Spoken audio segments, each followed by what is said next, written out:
Bonjour à tous et bienvenue dans notre revue de presse du jour. Nous commençons par la guérite qui révèle que Talon ne parlera pas par rapport au coup d'État déjoué. Étonnamment, le président Patrice Talon a préféré ne pas s'exprimer sur cette affaire, ce qui alimente des spéculations. Par ailleurs, le journal met en avant la remobilisation des jeunes du bloc républicain à Porte-Nouveau et salue l'initiative de Christelle Rondon-Boaliusa et son équipe qui ont organisé une campagne de sensibilisation et de dépistage du cancer du sein au lycée Béanzin.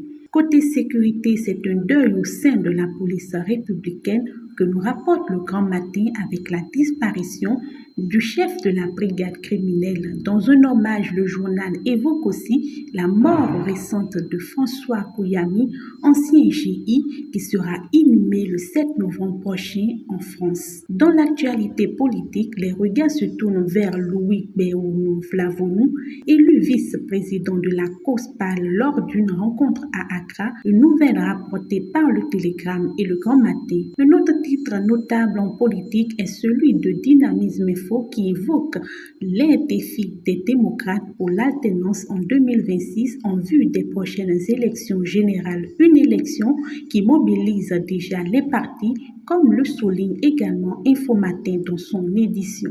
En économie, les nouvelles du jour et le Télégramme annoncent la signature de 4 accords financiers lors des assemblées annuelles de la Banque mondiale et du FMI. Un total de 114,6 milliards de francs CFA sera éjecté dans des projets agricoles, l'approvisionnement en eau et la formation professionnelle pour améliorer la sécurité alimentaire des 27 communes béninoises. Nous passons à l'actualité numérique avec un changement important à venir pour les usagers des télécommunications. L'emblème du jour nous rappelle que dès le 30 novembre, les numéros de téléphone passeront de 8 à 10 chiffres. Le journal souligne toutefois une certaine indifférence du public face à cette transition en société.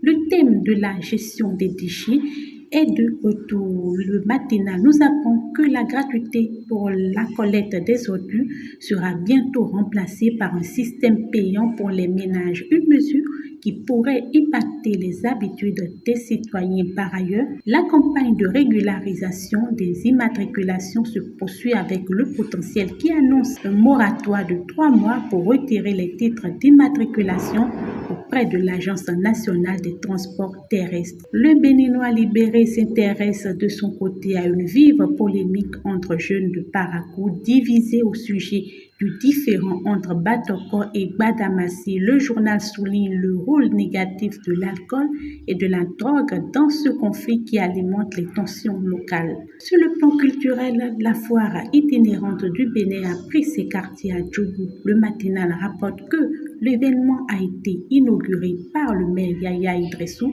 qui espère dynamiser le commerce et valoriser l'artisanat local. Enfin, à l'international, l'Espagnol Rodri a remporté le Ballon d'Or, une victoire inattendue pour certains qui attendaient de voir Vinicius du Real Madrid couronné, mais c'est bien Rodri qui, grâce à ses performances en Euro, en Premier League et en Coupe du Monde des clubs, décroche le trophée. Félicitations à Rodri qui a remporté le Ballon d'Or qui était pressenti par Vinicius de Real Madrid. C'était notre tour d'horizon des principaux titres de ce matin. Merci de votre écoute et excellente journée à vous.